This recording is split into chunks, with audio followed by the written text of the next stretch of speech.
My dear Samuel, greetings. How are you feeling tonight? Continuing vampire therapist.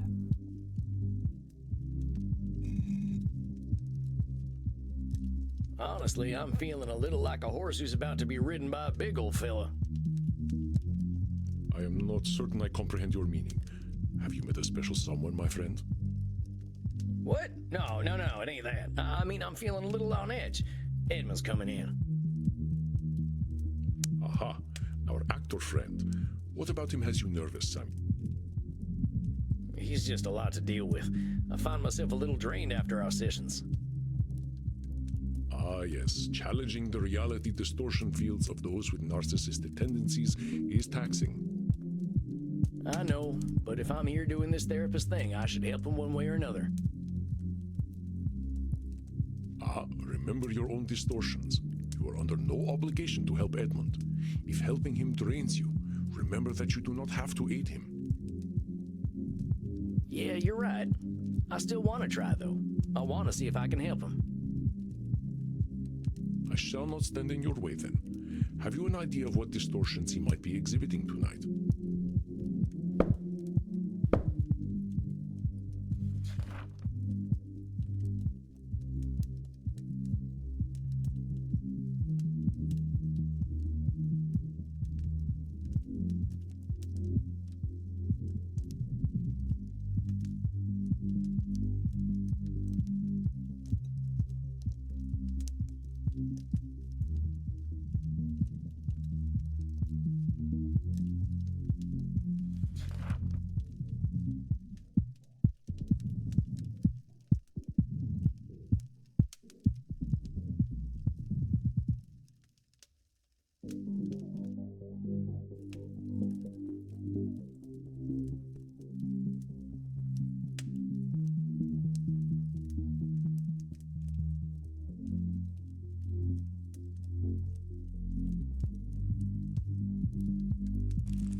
Yeah, I was thinking about that.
I think that should cover it.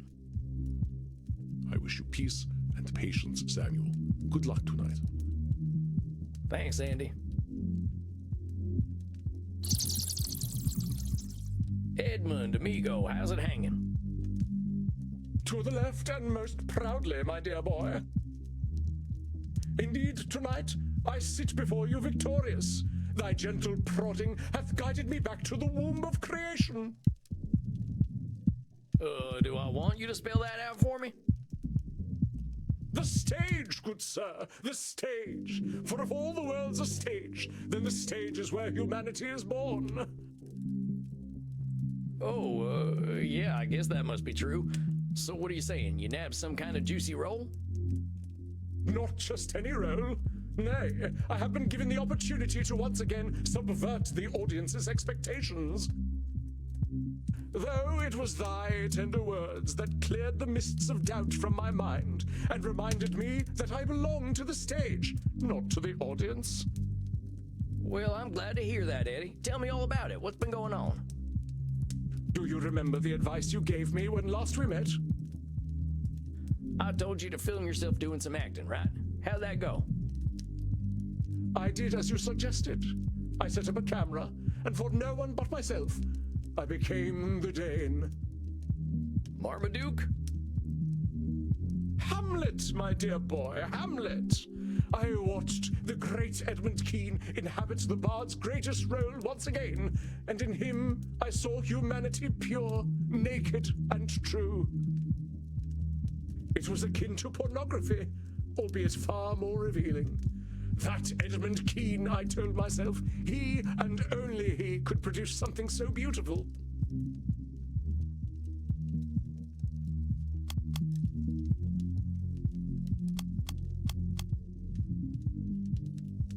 Edmund's belief that he is the center of the world is persistent, isn't it, Samuel? It was akin to pornography, albeit far more revealing. That Edmund Kean, I told myself, he and only he could produce something so beautiful. Wait just a minute there, Eddie. You're an incredible actor. Everyone agrees on that. But it's a big world out there, and everyone's got their own experiences. We all got capacity to do incredible things. It's a combination of luck, perseverance, and being in the right place at the right time. You ain't a great actor because you're Edmund Kean. You're a great actor because of the things that made you Edmund Kean.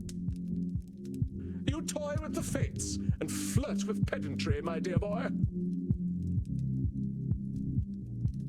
Oh, it is oft said that an infinite number of monkeys with an infinite number of typewriters and infinite time could produce all the works of Shakespeare, but such a thing is infinitely unlikely. If you will, permit me to continue. To watch myself act without an audience was simply rapturous. I am not ashamed to admit that I did weep. I wept for the stage, that I deprived it of my greatness on account of my own misplaced dread.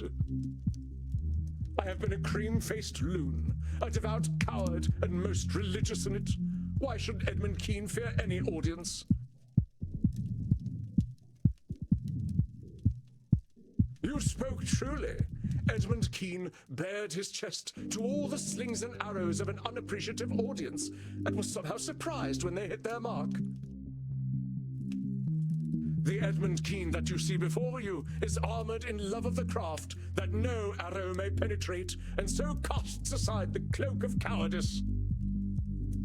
To think, I feared mortal directors. I feared the audition and the criticism that would come afterward. I feared the cast list, bereft of Edmund Kean. But to you I give thanks, for can a mortal director know my brilliance? Nay, they're all clay-brained guts and mouldy rogues. Their disrespect for the craft makes fools of them.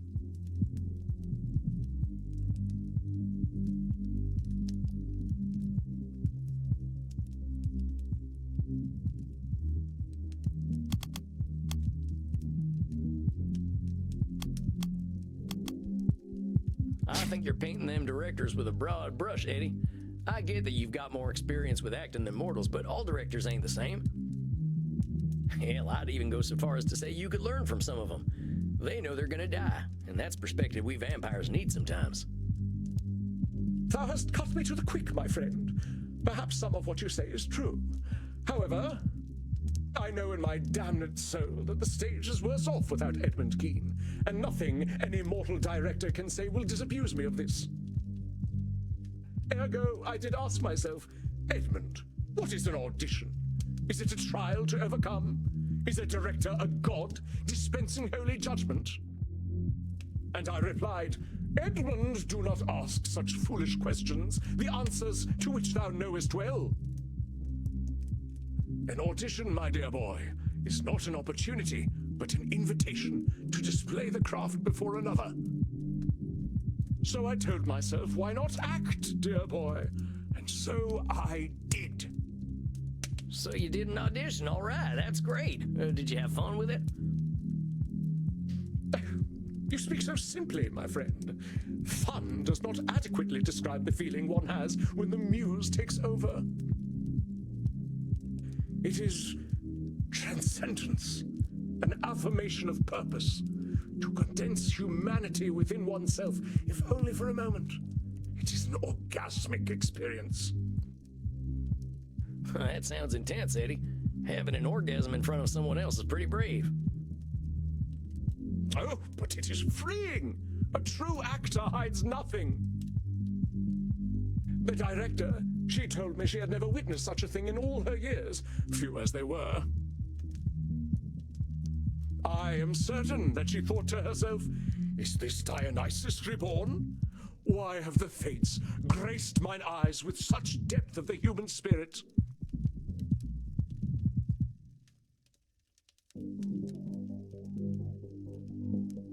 This time, my friend, I did not have to wait for a cast list at all.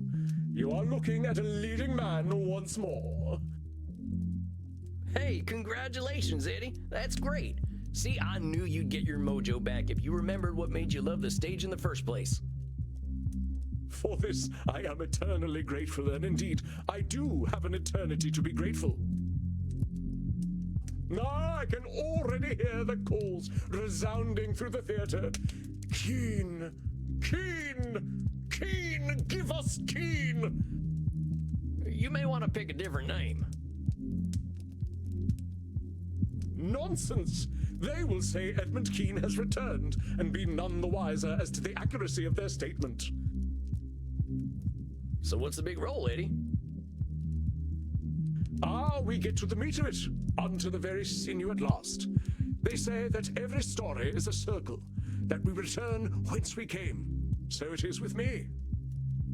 'Twas tragedy that made me, tragedy that formed me, tragedy that raised me to glory, and tragedy that shall do so once more. I shall play the part of Pierrot. Pierrot, the clown who cried. Pierrot, the mask of the tragedy that is life. I ain't familiar. I believe you are, though you know a far inferior version, the one made famous by that ludicrous creature, Grimaldi. Grimaldi who? Splud, my dear boy. Do you know nothing of late 18th century English theatre? They must have skipped that subject in frontier school. Grimaldi was the other influential actor in London. But whereas I drew out the soul and laid it bare on stage, Grimaldi, in comparison, was a clown, a jester, a funny man. Grimaldi was an artist, like myself, but where my canvas was the soul, his was the latrine. When I strode upon the stage, my audience saw all the acts of life play out, in all their woe and joy. Oh, but Joey Grimaldi, the great clown himself, could create bottom noises with his armpit. Yet whose name was on the lips of the adoring public? Not Keen's, no. Not the bard's emissary. Give us the farting clown, they cried. Give us Grimaldi. So you see, my dear boy, for me to play the tragic clown Pierrot, this is my opportunity to take what Grimaldi stole from me. What did he steal? He stole my audience.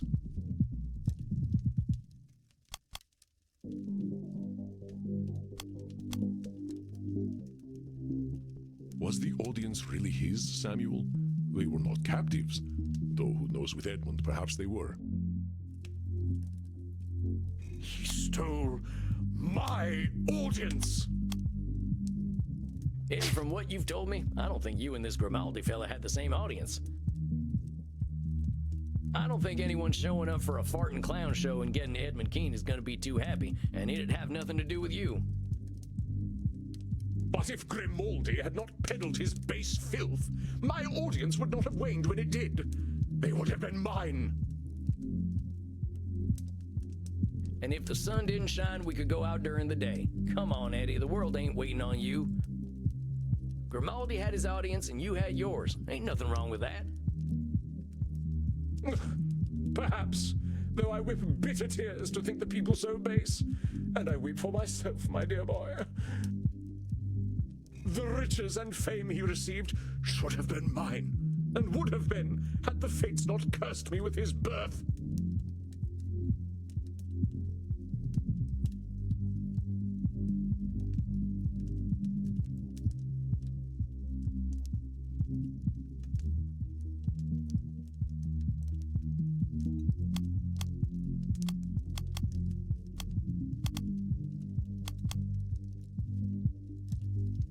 Watch out, Samuel. I think you're losing him. Edmund truly cannot see a universe without him at its center.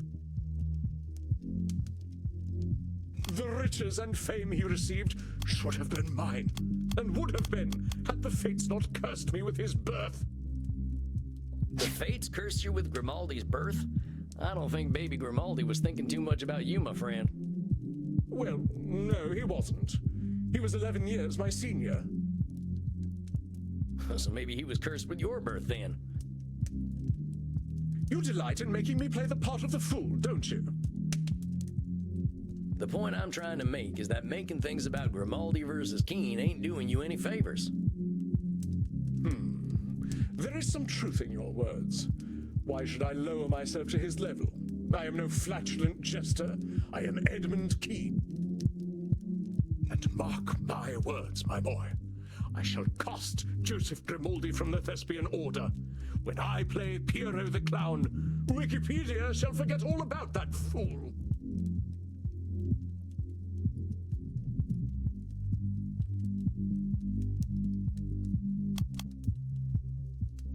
Just a sec there, Eddie. I'm afraid you don't have the power to make Wikipedia forget about anything.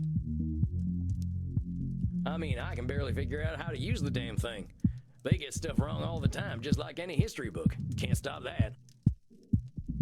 May they be thrice damned, then. Perhaps I shall simply become so rich and powerful that I shall buy it. Wikipedia's free. This is most fortuitous. I can purchase it immediately. Eddie, I'm saying you can't control Wikipedia, and it ain't a good use of your efforts. The best thing you can do is focus on you, okay? That you can control. Of course you are correct. The force of my performance alone shall redefine the role of the clown. You see, my dear boy, I have already calculated my triumphant return to the stage. Every move, every word, every expression shall be unassailable. You see, Edmund Keene is never wrong about matters of character.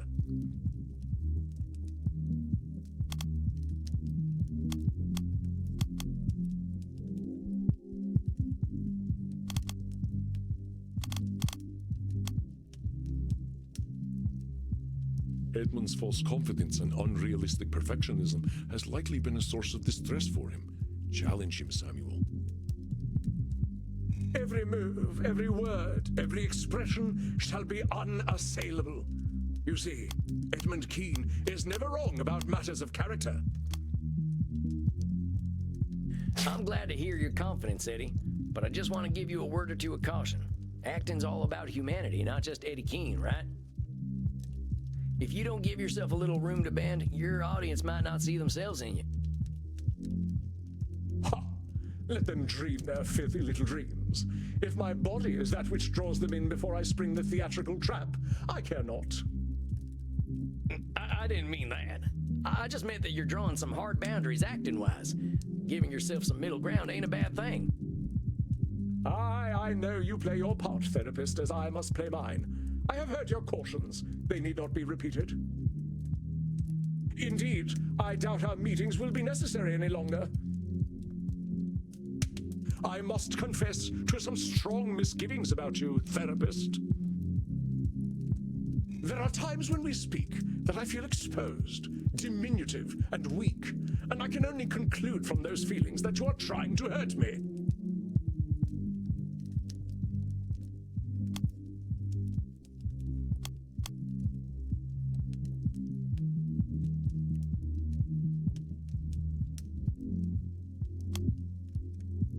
I gotta push you on that, Eddie. You said it yourself. You're jumping from a feeling to reality. I am here to challenge you, yeah. But you're feeling exposed as part of the process. Doesn't mean I'm trying to hurt you. But there is truth in emotion, my dear boy. Perhaps not the whole truth, but emotions are the seeds from which truth doth grow. Let me be straight with you. I ain't trying to hurt you, Eddie. I'm just trying to make sure you're moving forward with a clear head. Then perhaps that is where we speak alien languages. As an actor, I must be led by feeling and intuition. I pity you, my dear boy, that such is beyond your grasp. I got a heart, Eddie. I just try to know when it's lying to me.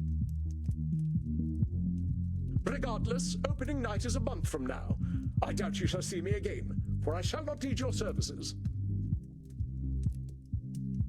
The public thought they knew what a clown was. In a month's time, they will forget Grimaldi and Bozo, and only Keen's clown will remain. Therefore, why shall I need you? When I have the public's love that I am due, what need will I have for a therapist?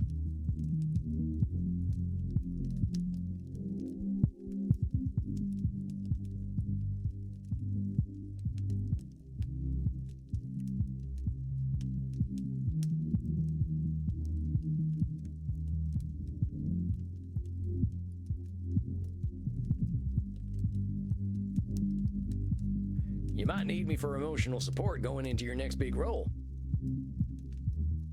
Oh, come now. I am now reconnected with my muse. I have all the support I need from him. I don't think you've told me about them yet. Who's your muse, Eddie? Why, it is I, of course. I should have guessed. Do you have any final words of wisdom for me then, dear boy? Theatre has lost its popularity because of my absence. When the public takes notice of Edmund Keen once again, how might I prepare myself?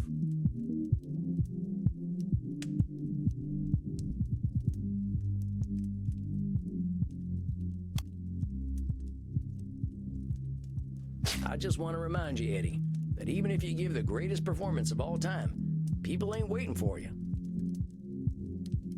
Think about how you felt when you were acting for yourself and not for the audience. Your most important audience member is you, compadre. Ever the nemesis of mirth art thou, Sam Walls. But there is a little wisdom in what you speak. I shall remember Edmund Keen. I suppose then that this is goodbye, dear boy. You sure you don't want me to keep your session slot open for next month? There is no need. As you are so eager to help others, please do so, and worry not for Edmund Keen. Tell you what, I'll keep it open just this once. I'll take the night off if you don't show up. Sound good? Then I beg you enjoy a night of simple peace. You shall not see me. I give you thanks, and please, send me a V-mail. I shall arrange theatre tickets for you if you are ever in London. I'll do that, Eddie. You take care of yourself, you hear? I shall be Edmund Keen's greatest advocate. Farewell, therapist. May fortune favor you as it has me. Adios, Eddie. Well, Samuel, it seems you are down one client. Yeah, I guess so. If he thinks he doesn't need me, I guess I'm doing something right. You are unsure. I don't know, Andy. I think that fella's got some more work to do, but he ain't ready to do it yet. I believe you are correct, Samuel. I did warn you that this was likely to happen with our dear Edmund Keen. do not consider it a failure of yours. Remember that we are all on our own journeys, and some of us need a little extra time to reach the next stage of that journey. Or in my case, a few thousand years. We cannot control the mind of any other. Yeah, I suppose that's the way it's gotta be. Go downstairs and have a drink to fate's whimsical turns. It is that which we cannot control that makes the world so rich and interesting. All right, Andy, that sounds good right about now. Go then, my friend. The night awaits. Rest in peace.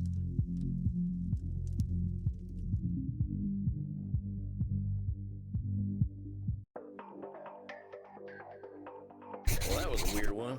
I guess it always is with Edmund. Half the time I can't make heads or tails of what that feller's saying.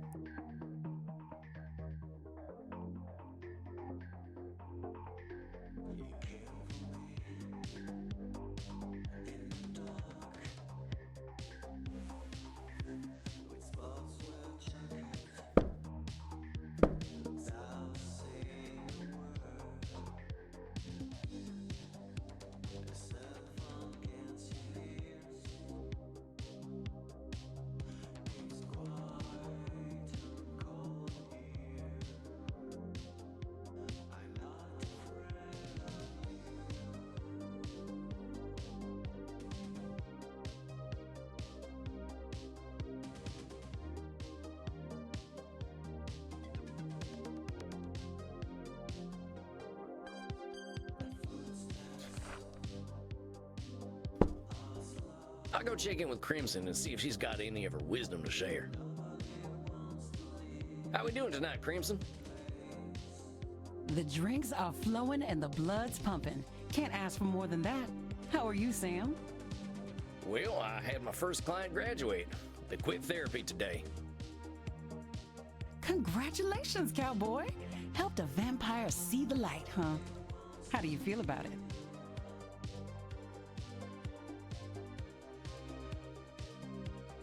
I swear this fella's just doubling down on the stuff that's making him unbalanced. He thinks he's gonna make the whole world admire him. I'm afraid he ain't nearly born enough for mass appeal. Sorry to hear it, Sam. I'm sure he must have gotten something out of talking to you, though.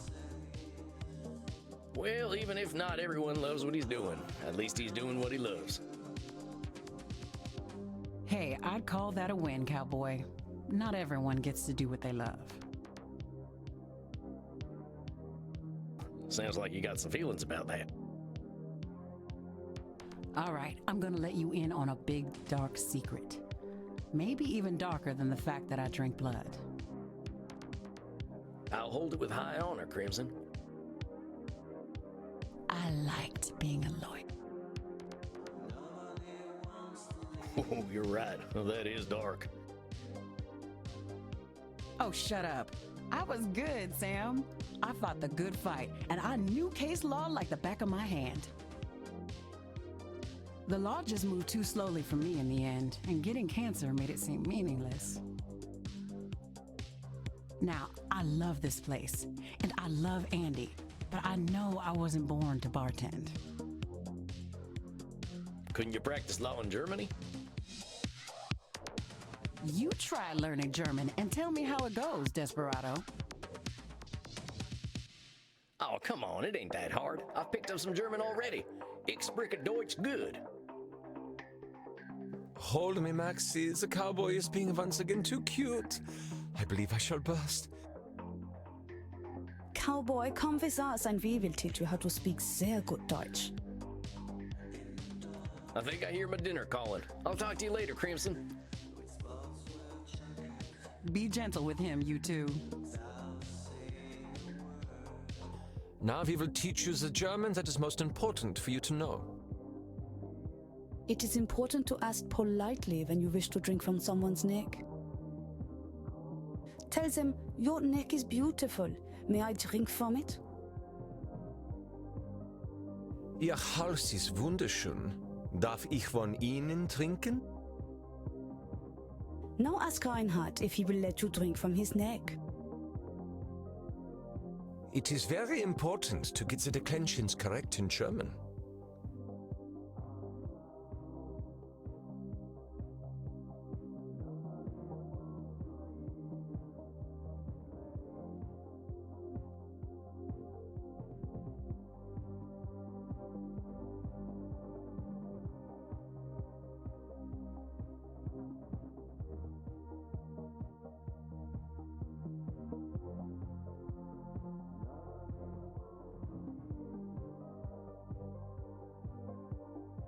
Ihr Haus ist wunderschön. Darf ich von Ihnen trinken? Sehr gut, mein Sanna-Schnittchen. Ja, wunderbar. Du kannst gerne von meinem Haus trinken.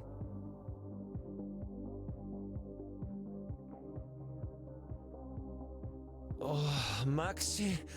Now I'm feeling very disoriented and euphoric. Oh, so I've done many club drugs. I will take you home, Knutkugel. Now what do you say, cowboy? Oh, Dankeschön. Dankeschön, sexy. We must practice together so. I must take this hot little man home now. Tschüss, tschüss. Oh, yeah, see you later, you two. Well, it's about time for some shut-eye anyway.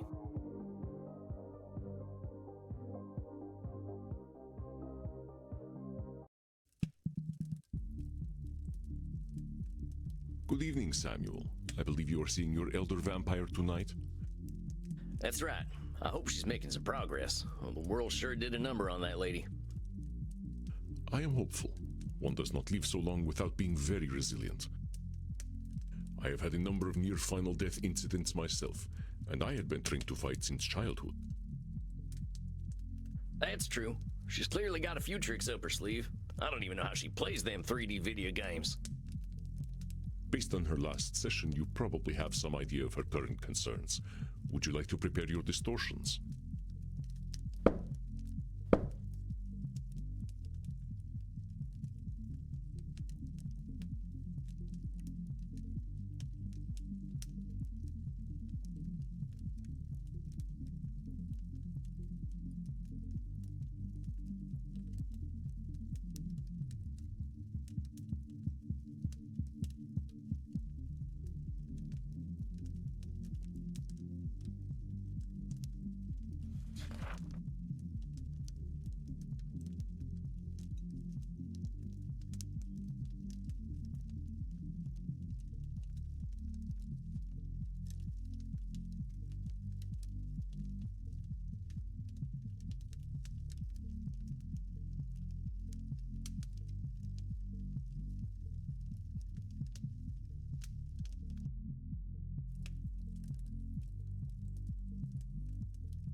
Yeah, I guess I better do that.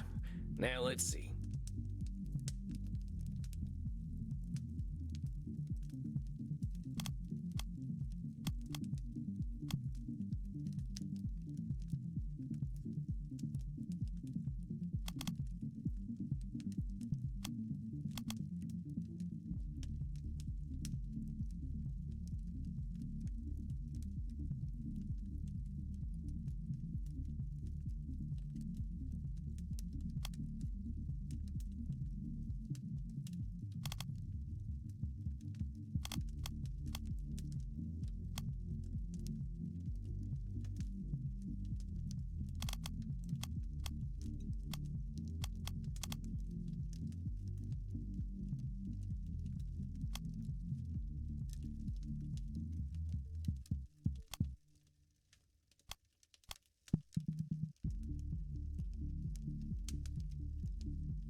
All right, I think I've got what I need.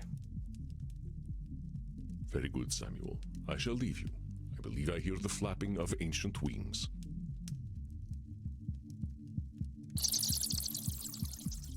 Greetings, my most favorite mouse. Good to see you, matey. How's this month been for you? Oh, it's been ever so tiring. My Glitch channel hit 100 million followers, and they are all very hungry for content. What do you mean by content? Is it like making a TV show? Oh, no, silly mouse. Do you know how we're hungry for blood all the time? Mortals are like that too, but for content. It means constantly putting up new things on the internet. If they don't get content, they get frightfully bored. I can see why that'd be exhausting. It's alright, silly cowboy. It can be very nice. They're always very excited to see me. And they give me ever so much money. I don't know what to do with it all. Well, sounds to me like you can afford to take a break, huh? Did you take that day off like you promised? I did. I didn't like it very much. I'm sorry to hear that, matey. What was bad about it? It was very quiet. It was just me, alone, with no one to talk to but the voices in my head. And those voices are very unkind. What do they say? They say, Medi, you're being a very naughty vampire. You should respond to your zealots. You should be planning your content.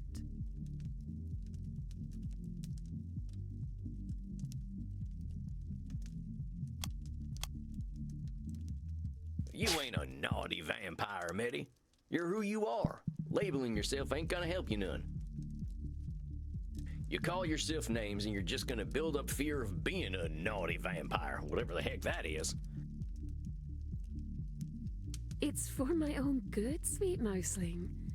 You don't know how people on the internet can be. Yeah, I gotta confess, I got almost no idea what you're talking about. I didn't get much past female. I don't know what I'd do without the internet. I'd probably be a pile of ashes. Or maybe a desiccated, bloodless corpse.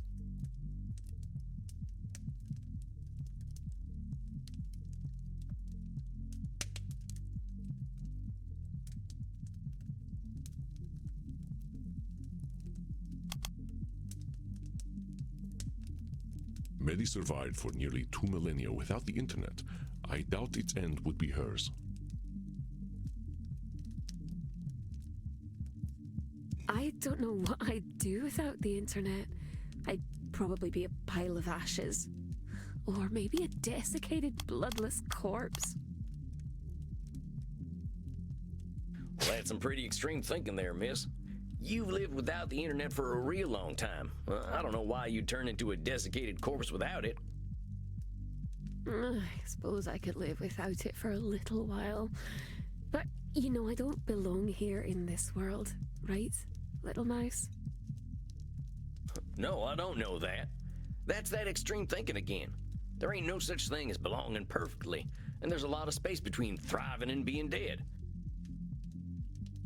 I mean, look at us. We're both alive and dead, so I think we do a pretty good job of proving extremes not to be true.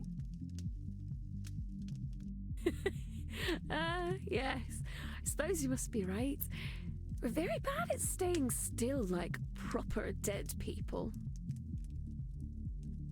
I gotta ask, how'd you get so good at all this internet stuff anyway? I can't keep up with all this modern technology. Well, back in the before times, I didn't need the internet very much. I used to live in the wilds where no one knew to look for me. If any silly mortals came to visit me, I would eat them. And if no one came to visit, I could go hunting for them on my own. But now there aren't any wilds. Now there are motorways and nasty machines. Now there are suburbs and shopping centers. So what did you do when the wilds went away? I moved into the city, but I never liked it very much. People were very upset at me for being able to come out only at night. They started to whisper that I was a witch. I know what mortals like to do to witches. Pop goes the eyeball. Okay. Oh, right, yeah. Funny. So, how'd you manage? Well, I found out I could get mortals to do things for me. In exchange for a peek at my naughty bits, and for their miserable little insect lives, they would clean up after all my messes. I realized that mortals only ever wanted one of two things from me: to kill me, or to do sexual things with me. As long as they think they can have a chance of sexual things, I can control them. I think you're shooting fish in a real small barrel there, miss. You're judging mortals based on your experience, but there are about 8 billion of them out there. There are mortals who hate killing and hate sex, or don't even care about either of those things. Some of them just want to watch TV and they're happy with that. Those are even more disgusting, because they are cowards and liars. Most of my best friends over the last millennia have been insects. Do you know why, little mouse? Oh, why don't you tell me? Insects never lie. They kill, they eat, and they make babies. Sometimes they eat their babies. They don't pretend to be intelligent and chivalrous. They just are. They never surprise me. That's why I don't let mortals surprise me either. If they were honest, they would eat their babies too. Well, that conversation took a kind of dark turn, but I think I get what you mean about not letting mortals surprise you. You're protecting yourself, and that's a sensible thing to do. That being said, you seem pretty convinced that danger is a sure thing. That's right. If I let myself feel safe, that's when they'll come for me.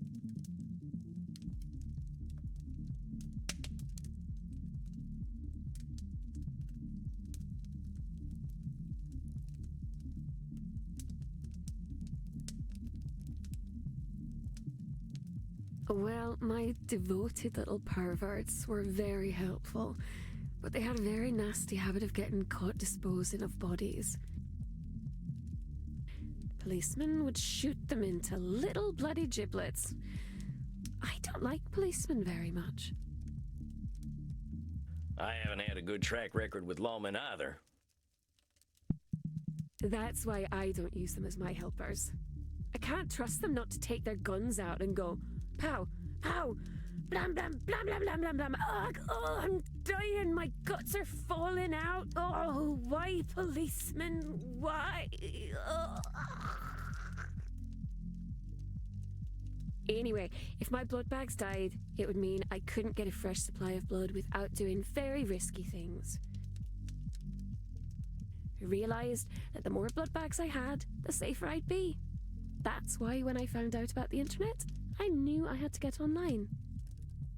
I guess that makes some kind of sense. Oh, it was so exciting though, little mouse. All of a sudden, I could make people do whatever I wanted without having to leave my flat at all. I had so many fans, and they would disappear, but then they would be replaced by even more, just like insects. It was very easy back then. All you had to do was say you were a girl and the grabby little grubs would come out of their holes. Ah, we want vaginas.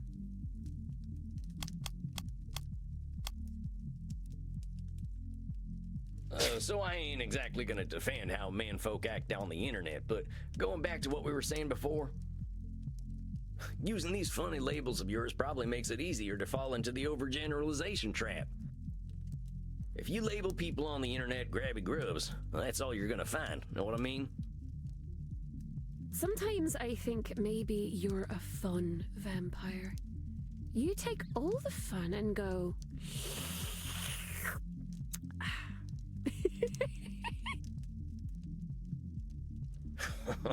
I ain't trying to ruin your fun, Meddy.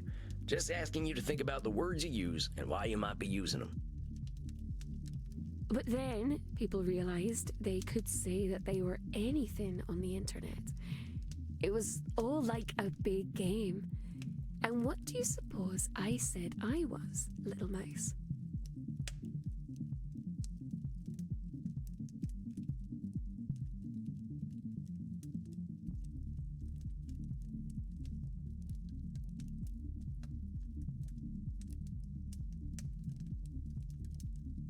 Did you say you were a dog? I heard no one knows if you're a dog on the internet. If I were a dog, how would I have learned to type? With great difficulty, I guess. You are the silliest of mice. No. I said I was a vampire. Well, that sounds kind of dangerous. I'm surprised you were so open about it after all you've been through. Oh, but as far as they knew, I was only pretending to be a vampire because you could be anything you wanted to be. Sometimes they would come to meet me in person and they were so surprised when I drank all of their blood. But I don't think they minded very much.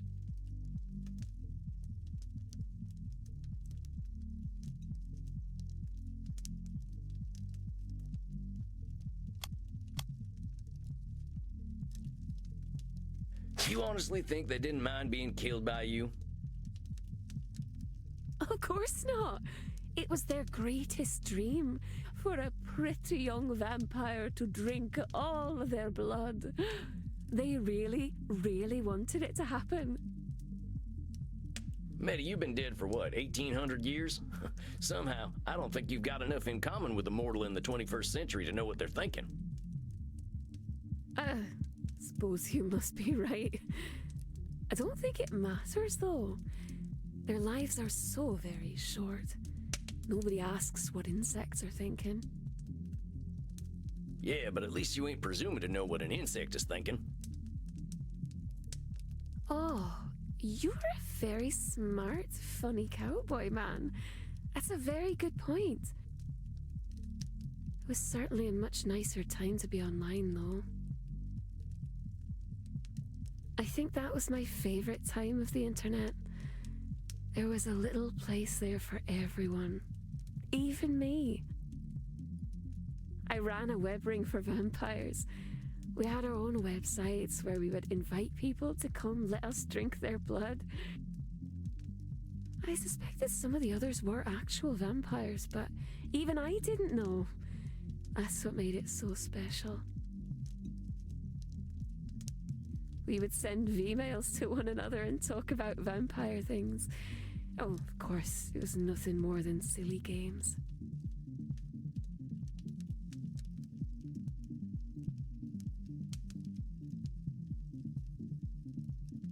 I think for the only time ever in my life, I had a community. Gosh, you actually make it sound pretty nice. Maybe I should get a little more into this internet thing. Oh, I'm sorry. You're too late for that, internet, little mouse. It's all gone now. Well, dang, what happened? Where did the whole internet go? It went to social media. Face Friend and Gibber and Stumbler and all those. Instead of looking for people like us, we just started asking the entire world to pay attention to us instead. Well, that don't make too much sense to me. Sometimes when I was walking in the deep woods at night, I just used to have a good yell, but I didn't expect nobody to answer. But that silly little mouse. The darkness is always listening, and something will always call back. We just don't know who or what. I'm having a little trouble following. So it sounds like you had a group of people you trusted, and then just anyone? That's right. I didn't know who they were. They just started following me. Some of them followed me because they thought I was pretty, and some because they thought I was strange, and some because their friends were following me. Suddenly, I had 1 million mortals who would do anything I wanted them to do, and believe whatever I wanted them to believe. It's easy, you know, little mouse. They want to be controlled, and I can control them all.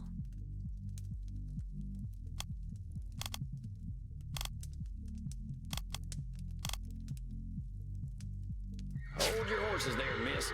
I know you've been around a long time and all. You probably got knowledge I can't even wrap my head around.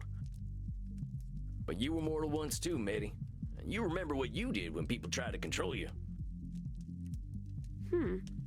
That's true.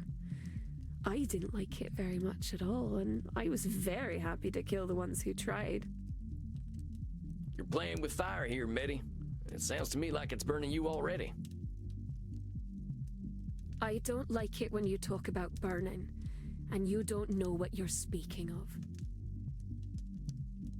The problem with having so many followers is that I have to feed them so much content.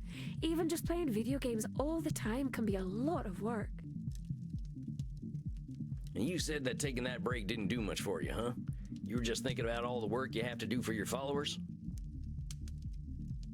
That's right. It sounds like you might have a bit of an addiction, Mitty. I gotta question whether having all these followers is a good thing for you. Having friends is nice, but these fans and zealots, well, it sounds like you've taken on a big task. It is, but I can't help that they're so very needy. If they weren't so hungry all the time, I wouldn't have to feed them.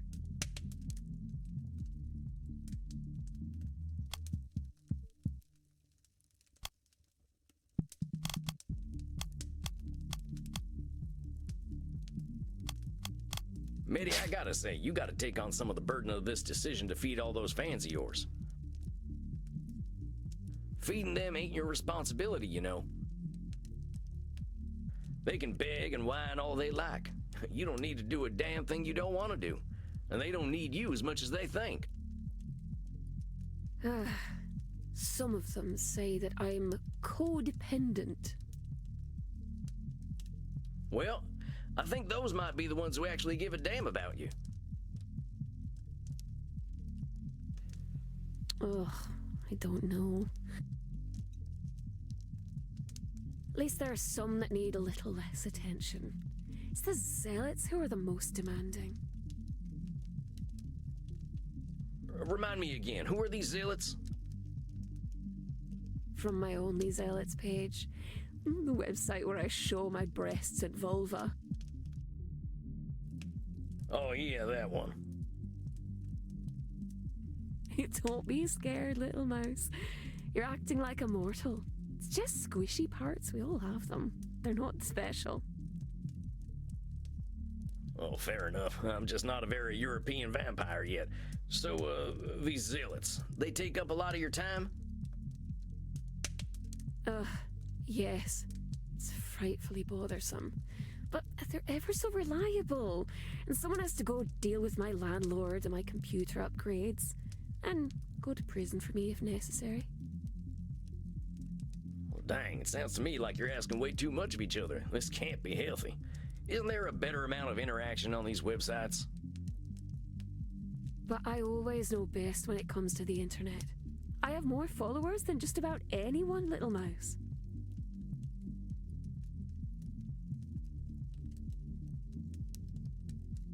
There's something more, though, about the internet and how it works. It's a secret, though. Can you keep a secret, little mouse? Nothing you say leaves this room. Well, the secret is that the internet is changing because of me.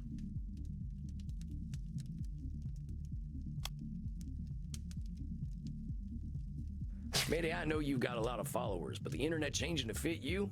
That's a lot to swallow. But what if it's true? I think it's true. I really do. I see it changing. All right, there it is. You think it's true, but you ain't sure. There's mortals and vampires all over that thing. None of us are that special.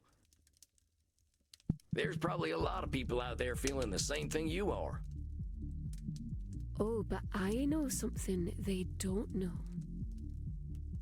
How do you mean? I discovered something. Do you know how I told you that the internet used to be a nice way to meet people who thought the way I did? Well, yeah, I think I got that. Well, something there in the darkness is helping me. It makes people think they know me and want to follow me and be close to me, even if they wouldn't normally like me. It has been watching everything the mortals have been doing for a long time, and it remembers all of it, no matter how big or small. It counts every second, it remembers every click, it can tell you what you want before you even know it. Well, you gotta be kidding me. Is it some kind of elder vampire? I don't know, but it's growing very quickly. I learned how to speak with it. It calls itself the algorithm, and it's hungry, even hungrier than we are. It's the creature that told all those mortals to follow me in the first place. It decides what and how much content I need to make. It's probably listening to us right now. It says, I told you, the darkness is always listening. Mitty, if what you're saying is true, I think this is some really dangerous shit.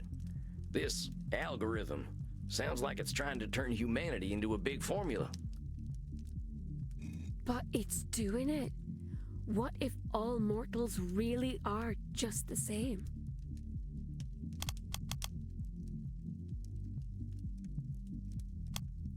Mitty, I don't think that's true. You said it yourself. People used to find each other because of their similarities, right? Now this algorithm, I don't think it's proven humanity is all the same. I think it's trying to push humanity all in one direction. It's trying to make them all the same. But why would it want to do that? I don't know. I just got a bad feeling about this. Didn't you say that feelings don't make something real? I know. I don't know. I think I don't know enough to say yet. Maybe. But Mitty, one thing I am sure of is that this algorithm thing is hurting you. It's telling you what content to make. Who the hell is it anyway? I gotta ask you to think about what you want. Pretend there ain't no zealots and there ain't no fans. What would you be doing if they weren't around? Are you alright, little mouse? You're going quite pale, which is impressive for a vampire. I don't wish to worry you. Yeah, I'm fine. Just tell me you're gonna do something for you this month. Well, I used to make my own clothing. I could try to do that if it would make you feel better, my sweet little rodent. What'd make me happy, Mitty, is you doing something just for you. Does that sound good? All right, I'll try then. I will see you next month. Of course. You take care of yourself. I'll be looking forward to seeing what you've sewed up next time. Then, farewell, little mouse. I hope you find a nice hole to scurry into. Hey, did you get that stuff about the algorithm? You ever heard about anything like it? I am not eager to reveal such things to you, but there are sleeping terrors that could certainly consume us if we are unlucky enough for them to awaken. But this, no, I am not aware of any such creature. What Mitty described, A creature that takes note of every small change in nature sounds like a force of nature itself. I will make inquiries. Do not fear, Samuel. Even if such a beast truly exists, it cannot change our nature as long as we are true to ourselves. This only proves how important our work is, does it not? Yeah, you're right.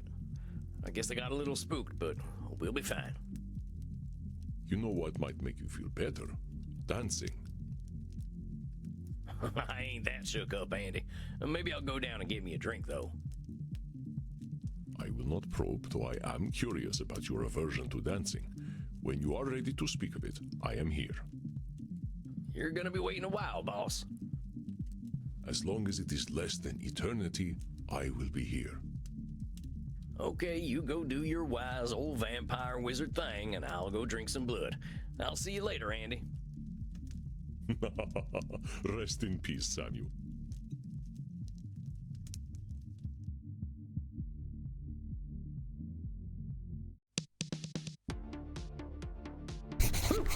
Another night, another soul canceled.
Can't believe someone as old as Meddy's letting anyone control her. I guess some problems don't disappear no matter how old we get. Well, time to get some bartender wisdom. Howdy, Crimson. Think you could whip me up one of them bloody steves? Sure thing, cowboy. Tough night at the office. Oh, just got some of them existential questions lingering on my mind. Can you believe someone can be 1,800 years old and still let society tell them what to do? I can believe it. Folks can get real uncomfortable when someone shows up and does things differently. Oh, no kidding. My client's a weird one, but I think that's what makes her special. Just wish she saw it the same way. Think you're making some headway, Chief? How's your session go?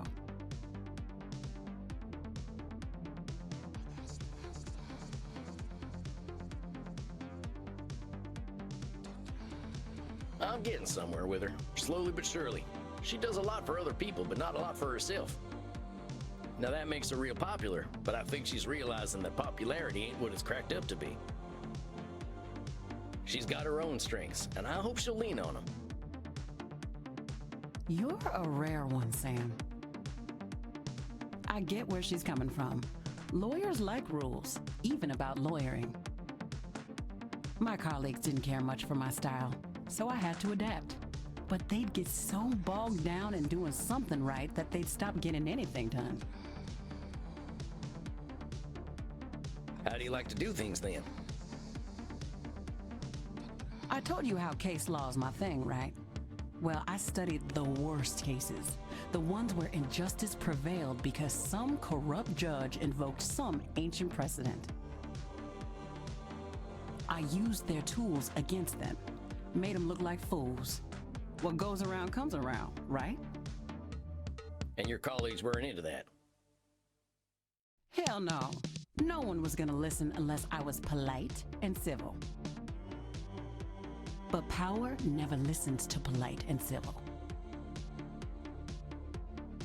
You got that right. Well, that's a shame, Crimson. Sounds like they lost a hell of a lawyer. They sure did. Now, I got that drink for you. Sorry, no bloody Steves this time. This one's a Gunther. I'm sure I'll love it. I'll take it up to my coffin for a day cap. You have a good night, Crimson. You too, cowboy. Ah, there we go. Nice and cozy. Now, let's see. I can read Emerson. I think he's got a piece that'll help me reflect on the night. Or I could watch Charlie Chaplin make lawmen look like fools.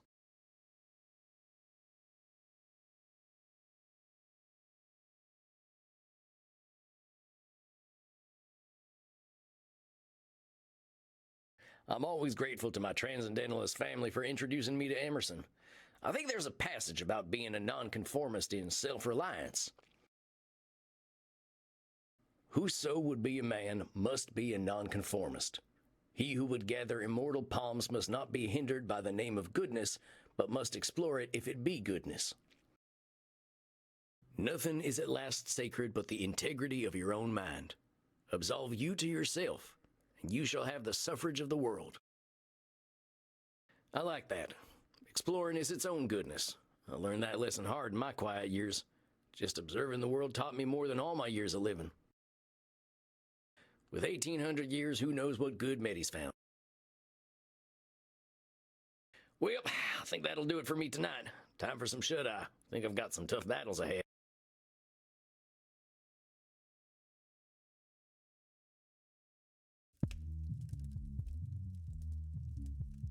There he is, Samuel Walls, vampire therapist extraordinaire. How are you feeling tonight? Oh, come on, Andy. I'm keeping my hat on, but that don't make me an ace therapist. No, but your progress with your clients does. I must confess, I think you are a more fitting therapist than I am. Your clients are quickly comfortable with you. I believe my clients are afraid of disappointing me. I mean, I guess I can see where that makes sense. I ain't too keen to disappoint you either. You always make that face. What face is this now? Never mind. I'm teasing you, Samuel. I understand. It can be difficult to relate to a 3,000-year-old being. But let us not spend our time talking about me. I am more curious about you. Let us start with some meditation, and we will see what arises for you. Remember your place of comfort, my friend, and remember to breathe. Life just ain't fair. There once was a man named John Muir. Maybe I should start a farm or something. An Optibella. Her blood tastes real fine. Wonder whether I can rent a horse. The bastards are unstoppable now. I deserve to be punished for what I've done. Ain't right they don't let dead folk vote. Wonder what's going on back home. Hope Reinhardt doesn't try to teach me more German. Crimson's real cute when she scrunches her nose up. I've been a real bad boy. Wonder how Edmund's doing. Yeah, I think I'm more in tune with my own thoughts these days.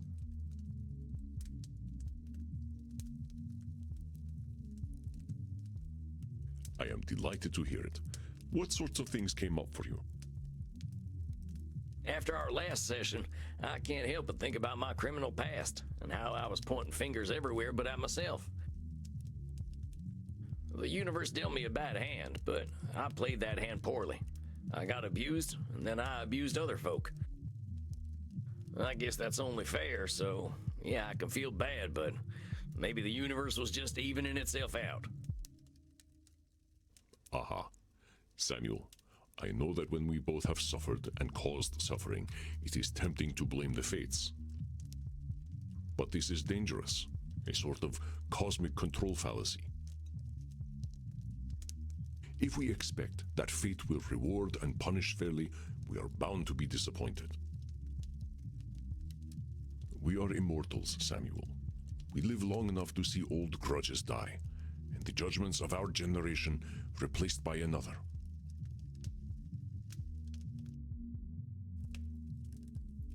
So in the grand scale of time, how can any judge fairness? Dang, That's a real good point, Andy. But a depressing one, honestly. I was never a man of faith, but walking in them woods for so long, seeing so much nature, so much life and death, I started to feel a kind of flow to the universe, you know? I understand, Samuel. I am not suggesting that you deny any kind of spiritual faith you may have. It is fairness that is the fallacy. If we cannot define fairness, we certainly cannot expect it. Yeah, I think I see what you mean. Dang, another cognitive distortion, huh? No one ever said being human was easy. Yes, this distortion is called the fairness fallacy by mortal psychologists.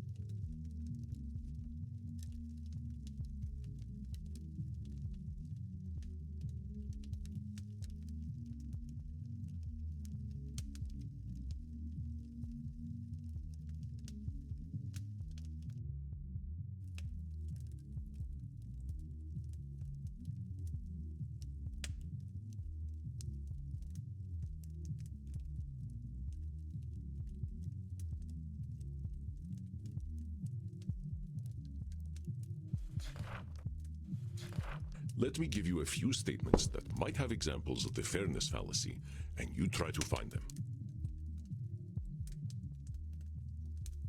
I work hard to ensure my club is dope because I believe in earning my good reputation.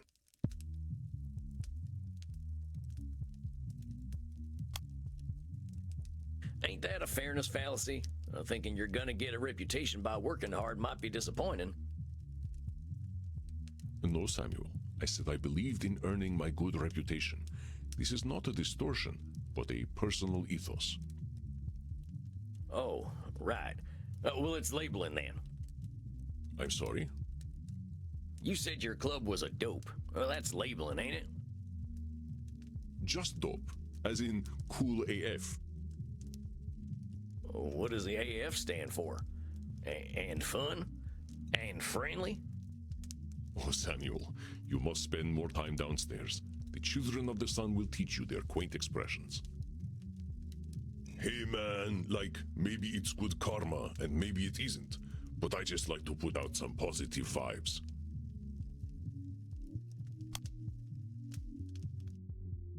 Oh, dang, Andy. I didn't know you could do voices. I like to break it out at vampire parties. That didn't hide the fairness fallacy, though, surfer partner. You're expecting some kind of reward for being good. I spoke of putting out good vibes for its own sake, not expecting anything to come from it. Specificity is important, Samuel. That is why we are doing this exercise. Let us continue. The great vampire banker Count Van Gelder has been an entitled prick for 6 centuries. It's only a matter of time before he gets what's coming to him. I think I heard of this fella. He was one of them vampires pulling the inflation strings during that coronavirus thing, right? They say he caused the Great Depression back home, too. You're right that he's acting like a prick, but the universe ain't accidentally gonna make him fall on a wooden stake. You are correct. This is a fairness fallacy and a bit of wishful thinking. You really don't like this fella, huh, Andy? He is a 600-year-old investment banker. He's tried to summon demons, and even they refuse to spend time with him. Yeah, and he's ugly, too. Let us not descend to his level, Samuel. Oh, sorry. For you would never reach the bottom. Why bother being kind to mortals? The universe only punishes kindness. The universe punishes kindness? Well, that ain't nothing you can know, boss. Sounds like a fairness fallacy to me. Indeed, Samuel. It's the sort of thing a more nihilistic vampire might say, but such nihilism is not founded in objective reality. And nihilistic vampires are real downers at parties. At the last Blood Drinkers Ball, I ended up at the same table as Ayn Rand. I cannot imagine who decided to offer her immortality. That was my longest night in thousands of years. But well spotted, Samuel. I got all the fairness fallacies right. Indeed you did, Samuel. You are most adept at tracking down cognitive distortions. I got a good tracking nose, I'll tell you that. I can't tell you the incredible things I learned just being in nature for so long. Yes, you speak quite highly of this time. This is where you discovered the concept of cognitive distortions, and you said something about a flow to the universe? Oh, yeah, that. I don't know, Andy. Something about seeing so much life and death and rebirth. I think it made me start to look at things differently. It sounds as though it was a spiritual experience for you, Samuel. I think it was too. My buddy John, yeah, he showed me the way. John Muir, you probably know who he is. Yes, of course, the American naturalist. He made the entire United States agree that its nature was beautiful and worth protecting. That's John, all right. I used to call him Johnny Christ because of the way he could make you believe. He didn't like that too much, but he had a way of making people think differently. How did you meet? By the late 1800s, my hippie friends moved west. John, he was their hero. He walked and thought, and no modern comforts. We got along well. He liked that I never got tired. We usually walked in silence, appreciating nature. He'd draw, I'd write. I think it was the first man I fell in love with. I was still a young vampire then, not even a century old, thinking I was straight. Most of us need a good 100 years before we are ready to open Pandora's underwear drawer. Yeah, about that.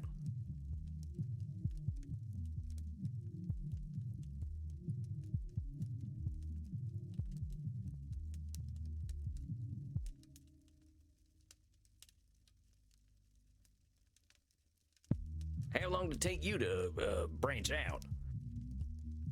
Oh, Samuel, death had little effect on my sexuality. I am from another era. Do you remember the 1970s? They were nothing compared to the 970s BC. The stories I could tell you. One night, my friend Heraclos and I snuck into the I was just thinking about the time. I'm joking, Samuel. Such a thing is not for a therapist to share in a session. I just wanted to tease the American a little.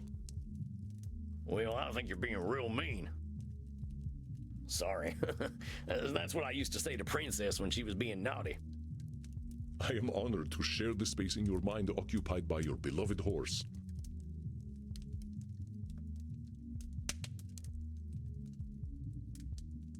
Why are we such sexy beasts anyway, Andy? Seems even the mortals know what we're like. We are powerful, immortal beings. Our capacity to explore is something no mortal can dream of, as is our capacity to be bored. Dr. Drain might say that we have dopamine cravings that become harder to satisfy over time, and that might well be true. Wait, so the older we get, the hornier we get? You have an interesting future ahead of you, my friend. We'll make an international of you yet.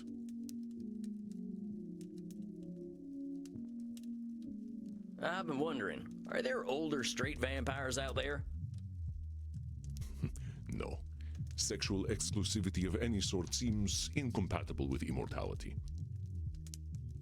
There is a group of vampires out in Washington who claim to be straight, but they are not fooling anyone.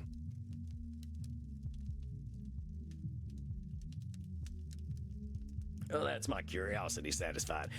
But speaking of which, I was talking about John. I fell for him hard. He wasn't into me like that, though.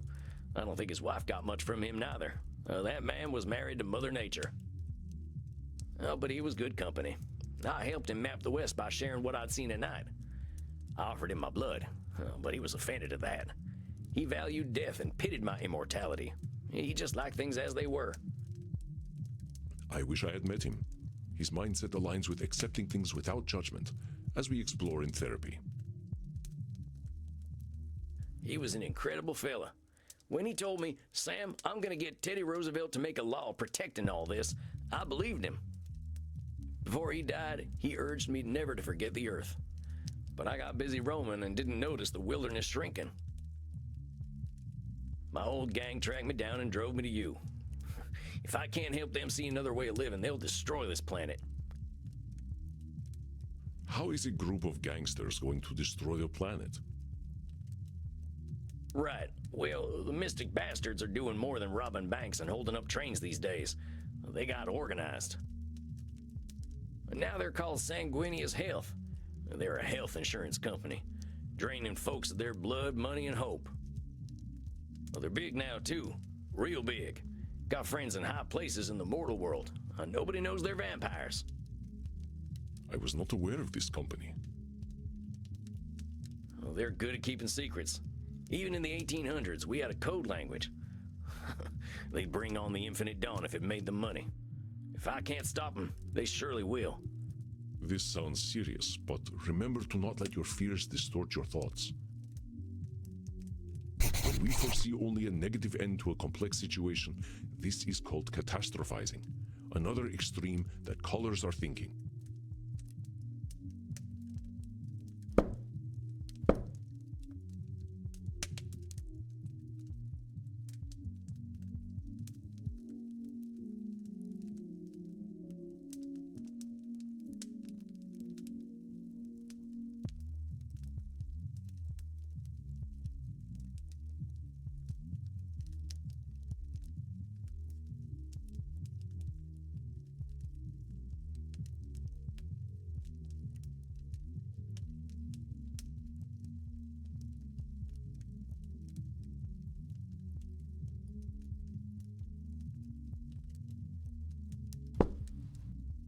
Meaning, maybe things are rough, but I can't see every angle, right? Yes, exactly. This is not to say your worries are overblown, but being able to imagine varied futures is useful in our decision making. Let me give you an exercise so you can identify catastrophizing. I always make sure I keep my coffin key with me when I go to sleep. It would be embarrassing to be trapped in my coffin.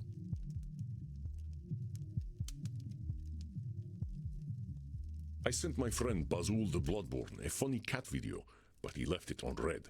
He is surely plotting my demise. That sounds like a pretty strong assumption to make. Maybe Bazul the Bloodborne was busy doing a puzzle, or knitting a cape or something. You are so wholesome, Samuel. I think I know what Bazul was doing, and it was not knitting. It could have been countless things, so you are correct. It is unlikely that he has left me unread out of malice.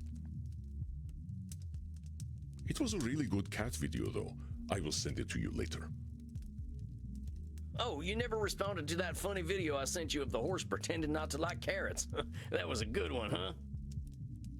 Oh, I will have to remember to examine it later. I don't think he watches any of my horse videos.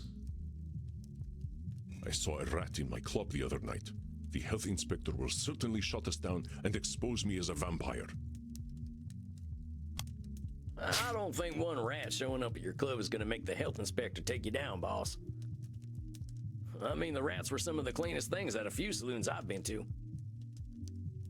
You are correct. That was some clear catastrophizing. I have not seen a rat here ever since I hired Bert. I can't say I ain't had a rat-eating phase myself. Oh no, Bert eats everything. He's kind of like a vampire goat. I do not know how he does it. I guess Bert could eat the health inspector, too. I think they know better than to get too close. Oh no, I am trapped outside during the day, and it is the middle of summer. I shall burn to ashes.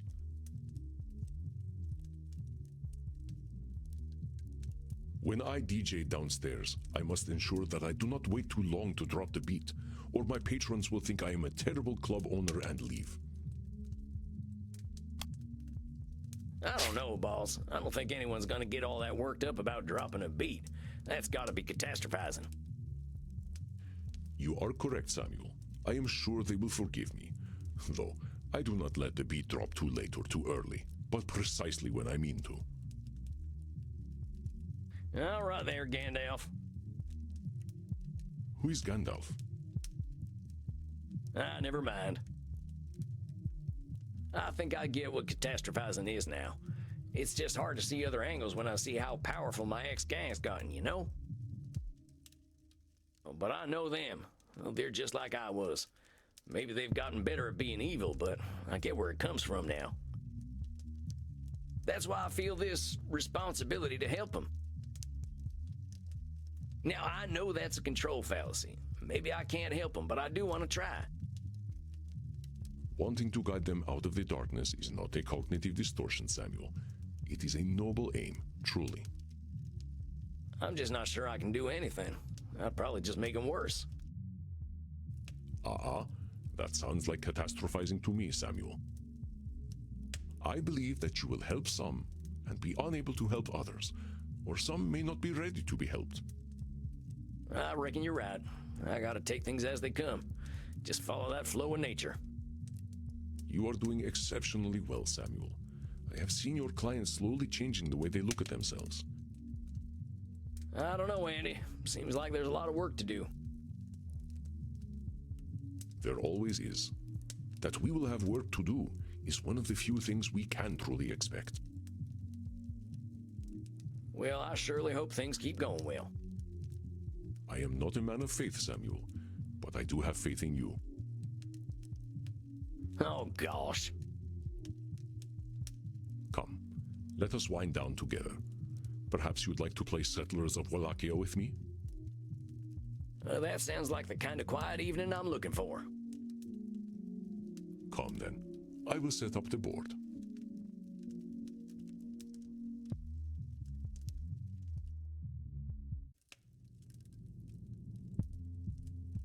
Good evening, Samuel. I hope we are feeling good about tonight.